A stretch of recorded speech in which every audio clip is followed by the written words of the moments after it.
അപ്പോൾ നമ്മൾ കഴിഞ്ഞ ഈ പ്രോബ്ലത്തിൽ നമ്മൾ ആദ്യം ബുക്ക് പ്രോഫിറ്റ് കണ്ടുപിടിച്ചു, പിന്നെ total income of the firm കണ്ടുപിടിച്ചു.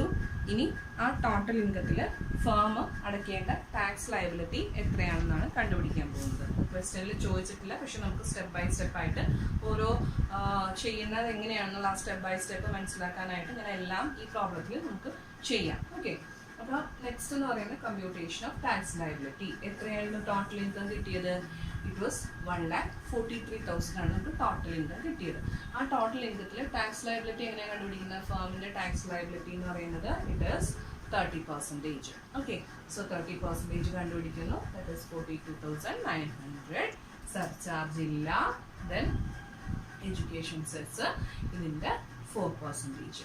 സോ ഇത്രയുമാണ് എന്ത് tax liability of the firm എന്ന് പറയുന്നത്, ടാക്സ് പേയബിൾ എന്ന് പറയുന്നത്. ഓക്കെ, 44,616 ആണ് ഫേം അടയ്ക്കേണ്ട ടാക്സ്. ഓക്കെ, അപ്പോൾ 1,43,000 ഇൻകം ഉണ്ടെങ്കിലും ഇവർക്ക് ഈ ഇൻകം ഫുള്ളായിട്ട് പാർട്ട്നേഴ്സിന് കൊടുക്കാൻ സാധിക്കുന്നുണ്ടോ? ഇല്ല. അതിൽ ഇത്രയും രൂപ ടാക്സ് ആയിട്ട് അവർ അടയ്ക്കേണ്ടി വരുന്നു. ബാക്കിയുള്ള തുക മാത്രമേ നമുക്ക് എന്ത് ചെയ്യാൻ പറ്റുള്ളൂ? പാർട്ട്നേഴ്സിന് കൊടുക്കാൻ പറ്റുള്ളൂ. So what is the amount of income to be distributed among the partners? എത്രയായിരിക്കും? it is total income 1,43,000. അതിൽ നിന്ന് എന്ത് ചെയ്യുക? ടാക്സ് പേ ചെയ്യുന്നത്, ഫേം അടയ്ക്കേണ്ട ടാക്സ് 44,616 ആണ്. അത് മൈനസ് ചെയ്യുക. ബാക്കി എത്രയുണ്ട്? 98,384 ഉള്ളൂ. അതായിരിക്കും എന്ത് കൊടുക്കേണ്ടത്? എക്സ് വൈ ഇസഡിന് ഡിസ്ട്രിബ്യൂട്ട് ചെയ്ത് കൊടുക്കാൻ പറ്റുന്ന ഷെയർ ഓഫ് ഇൻകം എന്ന് പറയുന്നത്. Okay, so share of income of X Y Z can be അവരുടെ പ്രോഫിറ്റ് ഷെയറിംഗ് റേഷ്യോയിൽ ഇത് ഡിവൈഡ് ചെയ്ത് കൊടുക്കുന്നു. Okay, so next we can see the share of income of partners. So ഇത്രയുമാണ് പാർട്ട്നേഴ്സിന് ഫേമിൽ നിന്ന് കിട്ടുന്ന ഇൻകം എങ്കിൽ ഇതിനെ എങ്ങനെയാണ് ഡിസ്ട്രിബ്യൂട്ട് ചെയ്യുന്നത്, അതെങ്ങനെയാണ് ഷെയർ ചെയ്ത് കൊടുക്കുന്നത് പാർട്ട്നേഴ്സിന്? Share of income of partners അതെങ്ങനെയാണ് ഷെയർ ചെയ്ത് കൊടുക്കുന്നത്? 1:2:3. ഇതെല്ലാം തന്നെ ഒരു ക്വസ്റ്റ്യനിൽ ചോദിക്കാറില്ല കേട്ടോ, പക്ഷെ ഞാൻ ആ ഒരു സ്റ്റെപ്പ് മനസ്സിലാക്കാൻ വേണ്ടി ചെയ്യിപ്പിക്കുന്നതേ ഉള്ളൂ. 1:2:3. സോ 1/6, 2/6, 3/6 എന്ന് പറഞ്ഞിട്ട് ഈ പ്രോഫിറ്റ് ഷെയർ ഓഫ് ഇൻകം ആയിട്ട് ഡിവൈഡ് ചെയ്ത് കൊടുക്കുന്നു പാർട്ട്നേഴ്സിന്. Next total income of partners from the firm ആണ്. Total income of partners from the firm എന്ന് പറയുന്നത് ടോട്ടലി പാർട്ട്നേഴ്സിന് ഫേമിൽ നിന്ന് എന്തൊക്കെ കിട്ടിയിട്ടുണ്ട്? റെമ്യൂണറേഷൻ ആയിട്ട് സാലറി, കമ്മീഷൻ, ബോണസ് ആയിട്ട് റെമ്യൂണറേഷൻ കിട്ടിയിട്ടുണ്ട്, ഇൻട്രസ്റ്റ് ഓൺ ക്യാപിറ്റൽ കിട്ടിയിട്ടുണ്ട്, അതുപോലെ തന്നെ ഷെയർ ഓഫ് ഇൻകവും കിട്ടിയിട്ടുണ്ട്. ഓക്കെ, അപ്പോൾ ഇവിടെ റെമ്യൂണറേഷൻ ആയിട്ട് സാലറി എത്രയൊക്കെ കിട്ടിയിട്ടുണ്ട്?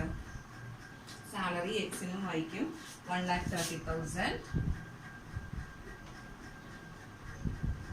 1,20,000 വൈസഡിന് ഇല്ലായിരുന്നു. ദെൻ ബോണസ് എന്ന് പറയുന്നത് 15,000. ബോണസ് ടു ഇസഡ് 15,000 ആയിരുന്നു. 15,000.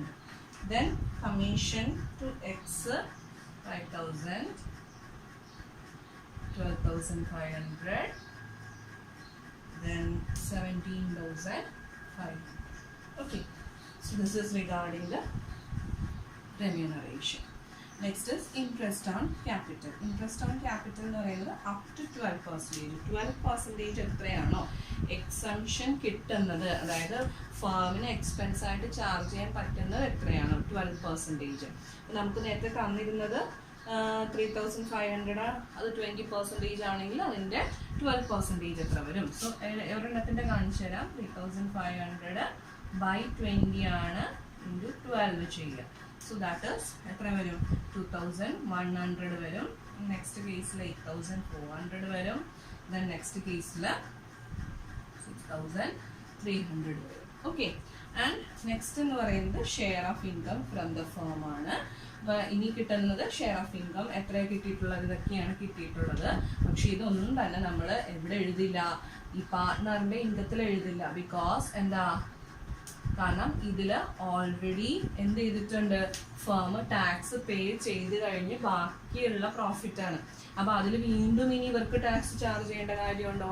ഇല്ല. അതുകൊണ്ടാണ് നമുക്ക് എക്സംപ്റ്റഡ് ഇൻകത്തിൽ നമ്മൾ പഠിക്കുന്നതാണ് share of income from the firm എന്ന് പറയുന്നത്. It is an exempted income of the partners. Okay, thank you. Do the problem in the notebook.